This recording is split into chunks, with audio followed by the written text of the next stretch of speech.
ఇంటిలోని 33వ దినము కొరకు ఏర్పాటు చేయబడిన సువార్త పాఠ్యభాగము మార్కు సువార్త 13వ అధ్యాయం 32-37 వరకు చదువుకుందాం.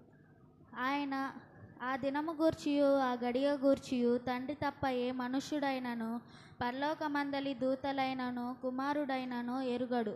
జాగ్రత్త పడుడి, మెలకువగా నుండి ప్రార్థన చేయుడి. ఆ కాలం ఎప్పుడు వచ్చునో మీకు తెలియదు. ఒక మనుష్యుడు తన దాసులకు అధికారమిచ్చి ప్రతి వానికి వాని పని నియమించి మెలకువగా నుండుమని ద్వారపాలకునికి ఆజ్ఞాపించి ఇల్లు విడిచి దేశాంతరము పోయినట్టి ఆ కాలముండును.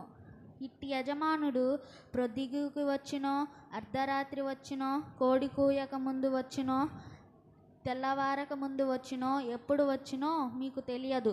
ఆయన అకస్మాత్తుగా వచ్చి మీరు నిద్రపోవుచుండుట చూచునేమో గనుక మీరు మెలకువగా నుండిడి. నేను మీతో చెప్పుచున్నది అందరితోనూ చెప్పుచున్నాను, మెలకువగా నుండుడనెను.